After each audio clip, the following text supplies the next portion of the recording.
Hi, I'm Gary, and this is my audience.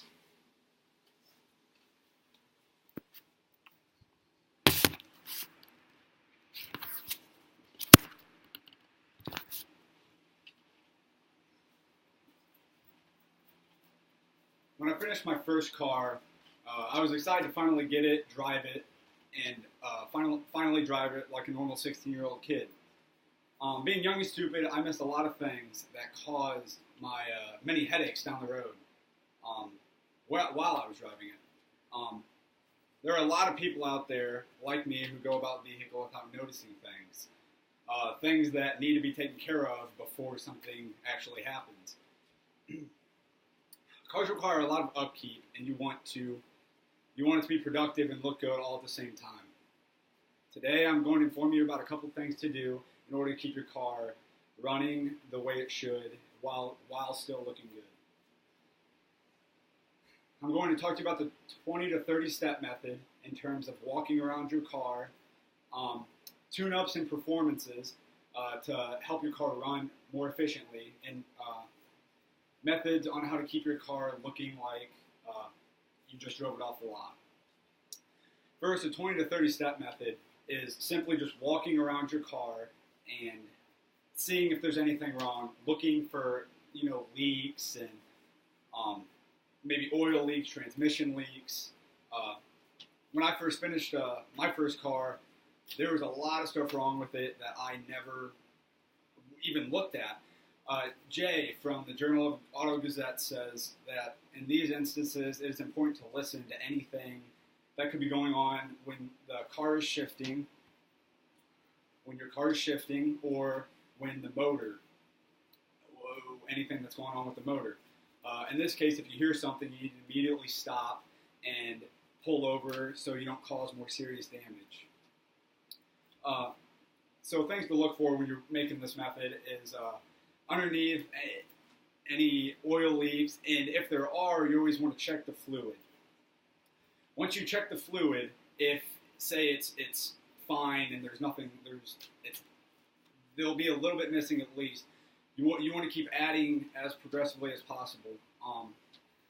Alina from the New York Times would say that she usually changes her oil around 7,500 miles when you're typically supposed to do it around 3,000. This is okay if your oil is, clean and there's not a whole bunch of gunk in it the second that you pull out your dipstick. It just really depends upon when you drive your car or how often you drive your car. The last thing about 20 to 30 step method is kind of checking your lug nuts and making sure all your tires are tight, because if your lug nuts aren't tight, your tires are going to fall off, and then you're going to run into a whole lot of damage. You don't want your tires to come off and you're going 60, 65 down the highway. Then you're going to end up with a whole lot of more problems, maybe crashing into something. Next, I want to talk about how to keep your car running more efficiently, kind of like tune-ups. One thing a car needs, whether it's a 1970 or a 2015, it's going to need tune-ups. Like spark plugs, even your tires will need change, because one example is even if you live in Florida, your tires still need change, because if they wear down, then you could always worry about busting a rim or cracking something.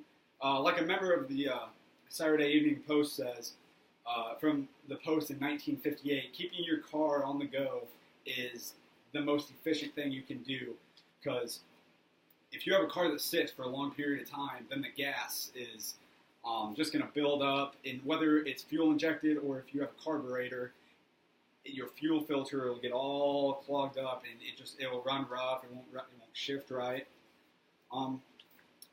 Next, another factor, the type of fuel you put in your car. When it comes to old classic cars, you have to be careful what goes through.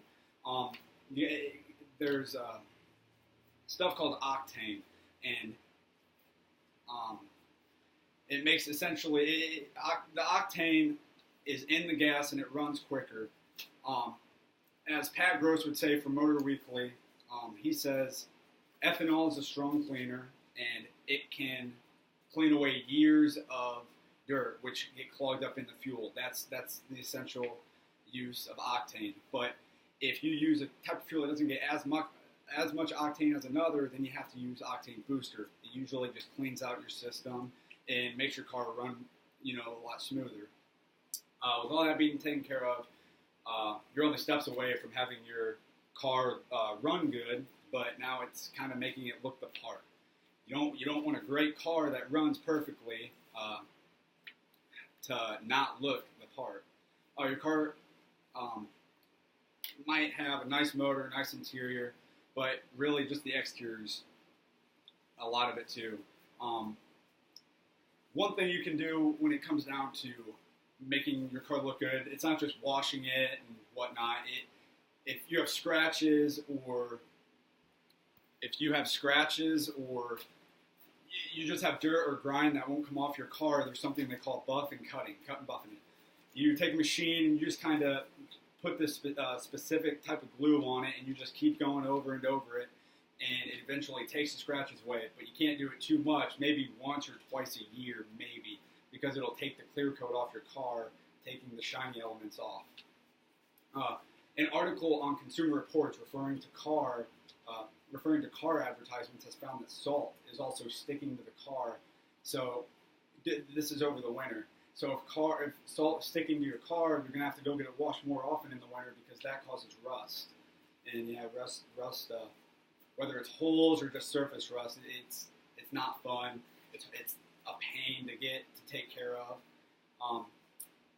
In conclusion, the upkeep of vehicles may be time-consuming, but you want a good running car, and the only way to do that is to follow these steps. Like I talked about, the 20 to 30 step method, and the 20 to 30 step method, proper tune-ups that need to be done, and the necessities to keep your car looking clean. Like I always say, life's too short to drive boring cars, so go buy one that's worth taking care of. And this is my audience again. Yeah. All right, thanks.